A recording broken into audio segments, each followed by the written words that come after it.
Hello and welcome back to my channel. My name is Pradeep Mathur. I'm a cybersecurity consultant, technical writer, and a trainer. Today we'll be discussing about common weakness enumeration and how to integrate them with your codes. We'll be discussing what CWEs are, why CWE matters, what's the difference between CWE and CVE, what are the benefits of using CWE, how to get started, how to integrate CWE into codes, reviews, and pipelines, and we'll discuss about some of the tools supporting CWE. So CWE is a common weakness enumeration. It is a community-developed list of software and hardware weaknesses. It's managed by MITRE and supported by DHS CISA. It's about flaws that leads to vulnerabilities in your codes. Why CWE matters? It helps identify common coding errors.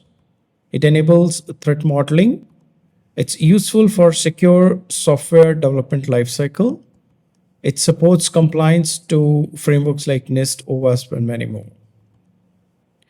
What's the difference between CWE and CVE? The main weakness of the codes can be known through CWE, whereas CVE is a vulnerability that's listed out. The CWE is used for secure coding, SDLC, and testing, whereas CVE is used for patching and threat intelligence. Benefits of using CWE: it's kind of a proactive security. It makes developers more aware of the actions and the codes. It's a standardized remediation, and it helps in audit and regulatory compliance. How to get started? You can visit website cwe.mitre.org. There are 1003 weaknesses listed, so you can go onto this link and visit all those 1003 listed weaknesses. You can download CWE Top 25 from this link. How to integrate CWE code, reviews, and pipelines. To integrate CWE code into your requirement phase, you use CWE to identify known coding and architectural issues. Reference CWE IDs in your secure coding guidelines or standards. During the designing phase, analyze architecture for designing level flaws.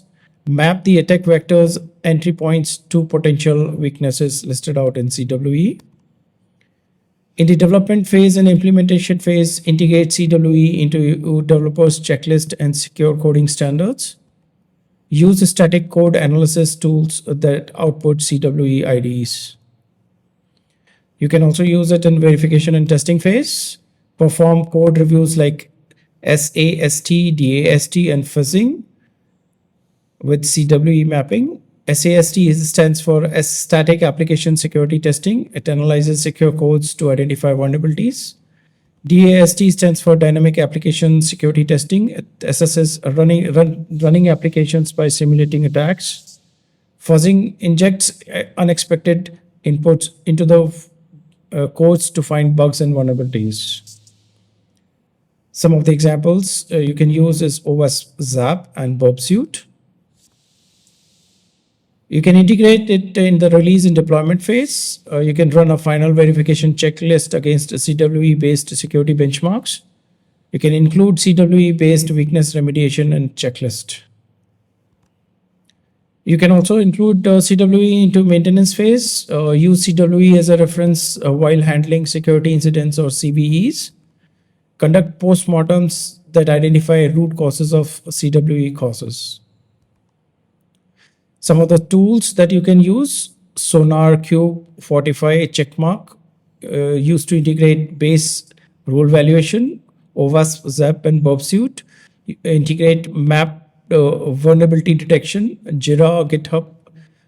Integrate for issue tracking and SIEMs and CVE databases to map the incident to the response vulnerabilities. So we discussed about that CWE is the fundamental to securing code. It helps reduce vulnerabilities before they occur and should be integrated in across SDLC, not just the testing phase. I hope you like this video. Do share your comments. And coming up is we'll be discussing about ISO IC 42001, a framework for managing risk and opportunities associated with AI. Thank you for watching.